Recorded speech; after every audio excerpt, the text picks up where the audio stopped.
Yo, how are you guys doing? Today of this recording is Sunday, February 5th.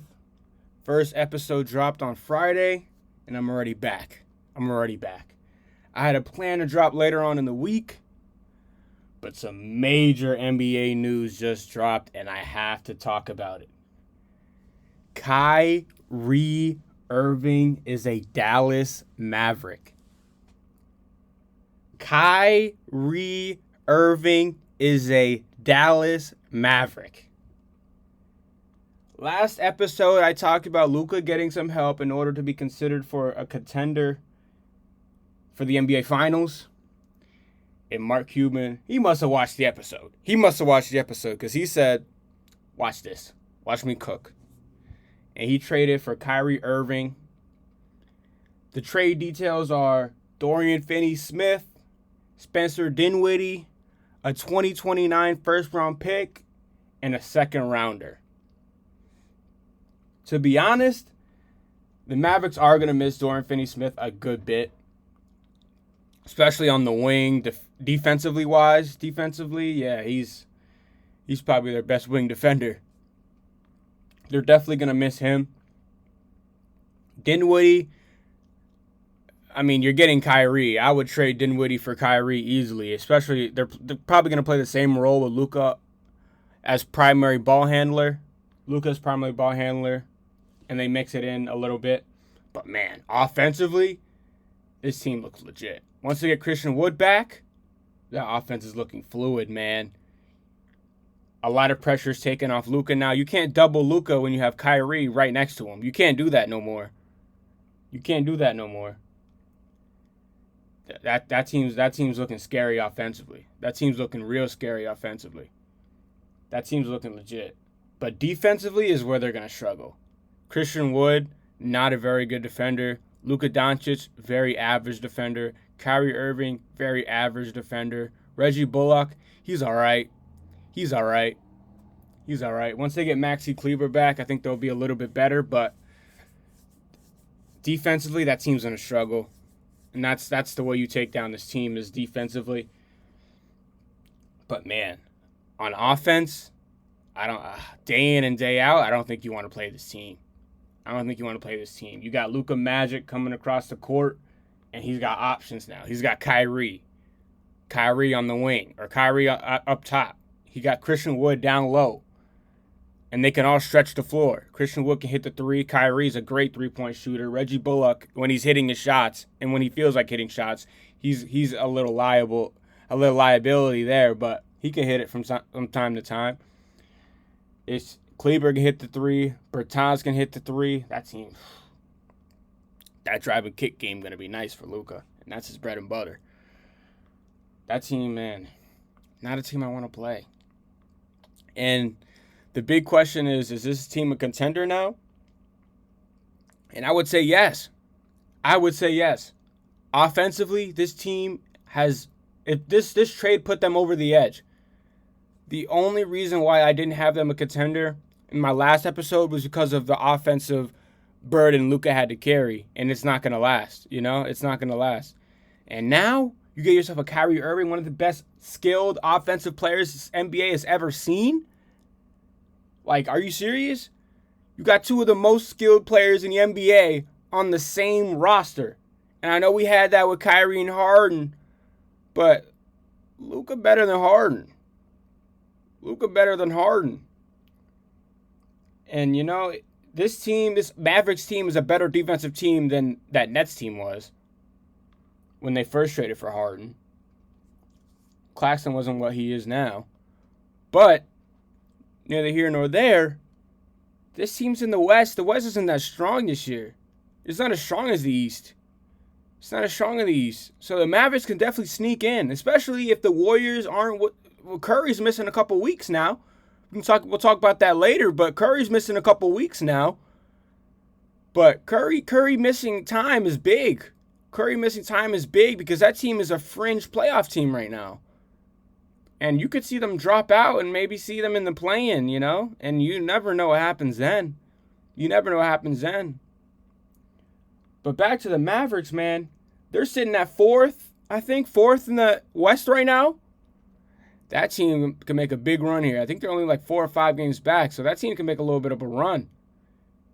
Especially if Luka stays healthy, Kyrie stays healthy, Christian Wood stays healthy. That's all they need. That top 3, and you're looking at a top 3 team in the West, maybe top 2. You never know, man. That team's looking scary, bruh. That team is looking scary, man. And obviously we do need to see them on the court playing together. But on paper, man, this team's looking nice. This team's looking nice. The only big question is that defense, though. That defense, though, is a big question. Jason Kidd's got to formulate something where it works day in and day out, you know? But offensively, I think they're going to be just fine. They're going to be just fine. As long as they're healthy. As long as they're healthy. I know Luka's out right now with some problems with his leg and his ankle, you know? But as long as both of them stay healthy, this team is dangerous, and they're a contender in my eyes.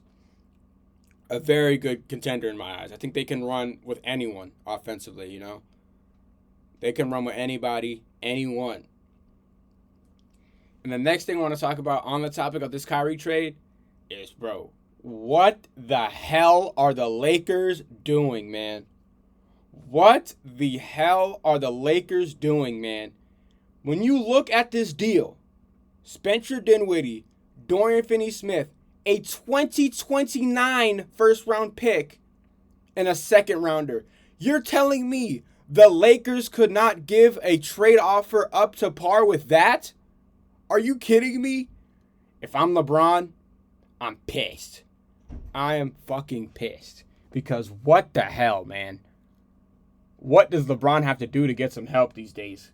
Because, man, there is no way Rob Pelinka couldn't come up with a trade that is on the par with Dinwiddie, Dorian Finney-Smith, and a first-rounder in I don't know how many years. Man, the Lakers are cooked, bro. The Lakers are cooked. Kyrie was so interested in going into the Lakers. So interested in going to the Lakers. That trade should have been so easy to make. Kyrie could have probably forced his way to the Lakers. And that's a trade. You don't even give up a trade offer that's up to par with that. And apparently, I saw that the trade talks escalated today. So it means you had days. The Mavericks trade, by the way, the Mavericks trade escalated this morning. This morning of Sunday, February 5th. That means you had days to give trade offers that were up to par with the one they just accepted. You had days to go through with that. Days to talk about it.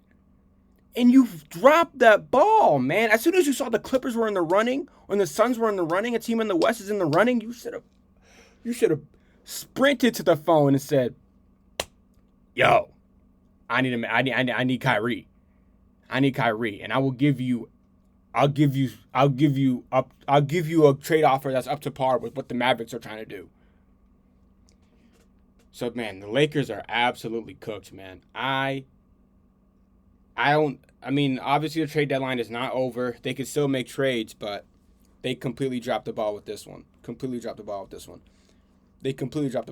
And it's not even like money is the issue, man. You can exchange Russell Westbrook for Dinwiddie, man. I think the Nets definitely would have taken a trade offer with Russell Westbrook if they were able to. If the best player in the trade offer that they got from Kyrie is Spencer Dinwiddie. The money matches. It's just a matter of the little things, the picks, and then maybe a depth player back, like the Mavericks gave up. But other than that, man, Rob Pelinka, bro, what are you doing? And I'm not even a Lakers fan, and I'm actually confused on what you're doing out there, man. What are you doing? Your team is like 12th in the West, 13th in the West, and you need to make trades.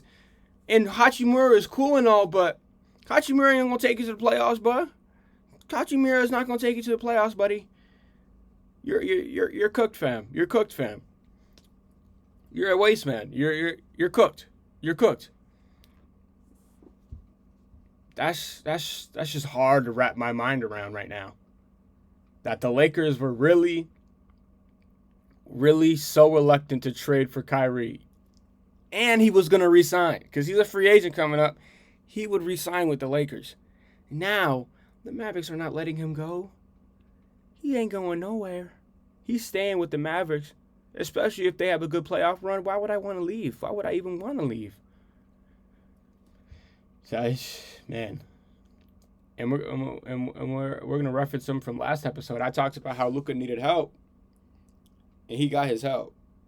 He got his help big time. Luka got his help big time. And now the West is getting tricky, man. The Western Conference is tricky, man. You got the Warriors falling apart with Curry. Curry not playing is huge, man. Curry not playing right now is huge. Because let's look at the Western Conference standings right now. The Mavericks are 6th, actually. The Mavericks lost last night, so now they're 6th. But they're only a game and a half behind, or a game behind where they were before. The Warriors are 7th. And man, they're only a game out of the play-in right now. They're only a game out of the play-in right now. The Lakers are 2.5 games out from 7th place. I'm telling you, the West is sticky right now. With this trade, and if Luka gets healthy fast enough where he's able to make a run before the All-Star break, man, this team could see themselves top 3 above the Kings. Top 3 above the Kings, and they could sneak themselves up with the Grizzlies. I don't think anyone's catching the... I don't think they catch the Nuggets. They're 9.5 games behind the Nuggets right now, but the Nuggets, I think, are going to run away with the West. Like I said earlier, does this change my finals prediction? No, I don't think. I have to see them on the court, obviously, but as of right now, that team on paper, I don't think they compete with the Nuggets. Nuggets are looking nice. Jamal Murray dropped 40 last night. That's my guy. I love Molly. He dropped 40 last night. Jokic with another triple-double. Yeah, that Nuggets team, they look like the clear-cut team right now to win the West.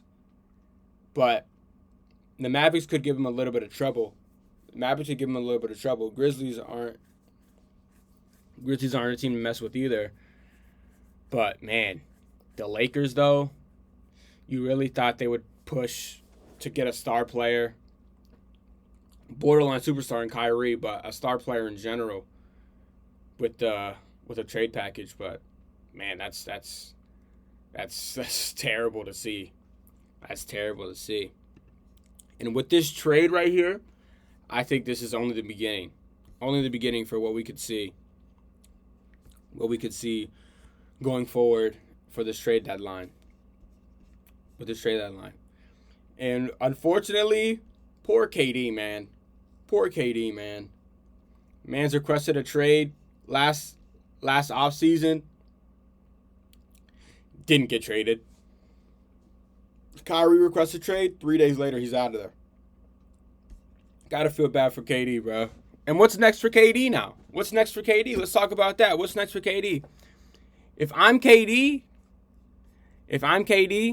I'm trying to force my way out as well. Because that team ain't doing nothing. I'm going to be honest. That team ain't doing nothing. Maybe with KD, they make the playoffs. They're 4th right now. He could roll with it and say, at the end of the season, I'm done. I'll play out this year. At the end of the season, you got to trade me.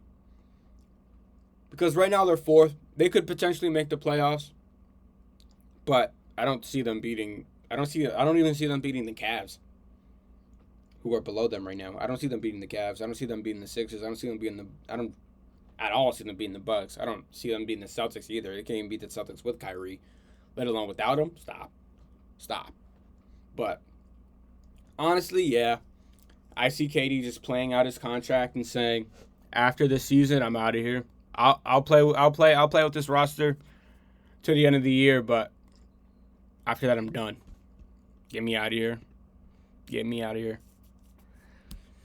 But man, the West is looking nice, man. The West is looking good, man. It was already close to begin with. The standings already close to begin with. But now, let alone the records in the playoffs, woo, they're going to be some must-watch basketball now. Teams are getting serious.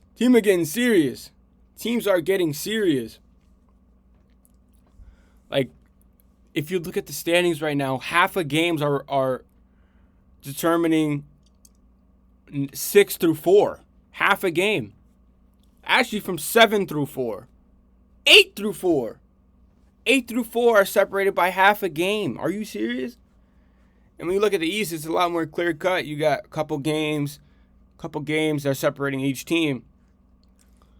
But man, other than the top dogs in the East, I don't see it being this close. I don't see the Raptors making a run. I don't see the Wizards making a run. I don't see the Pacers making a run. I don't see the Bulls making a run. I don't see the Hawks making a run. Neither do the Knicks make it into the top 5, in my opinion. But in the West, you got teams that are 10th that could potentially make a run to top 5, top 4. Like what? Teams that are 11th, the Trailblazers, could potentially be a playoff team by the end of the season. It just depends on what type of run they go on. The West is really, really entertaining to watch every night. Every night the standings change. But in the East, it ain't really like that.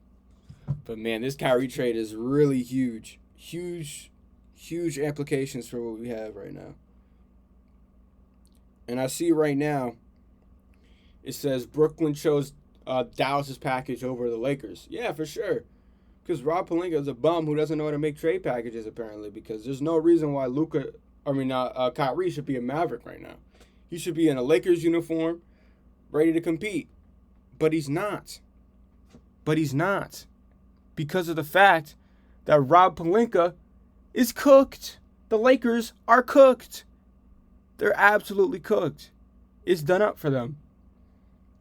And now the Mavericks are sitting home with a key player who they could re-sign, who they could re-sign and have a future finals run now. Because the Lakers right now aren't looking too hot. Lakers are not looking too hot. The West is looking nice. I just came on real quick to just give my thoughts on this Kyrie deal and what could lead going forward. And this trade deadline could have really big ending, man. This trade deadline could have a really big ending. And next big deal, I'll come on here and talk about it. But man, this is huge, and I'm excited for what's next. Y'all have yourself a damn good one. Like and subscribe to the channel. I appreciate you guys for tuning in. And no doubt.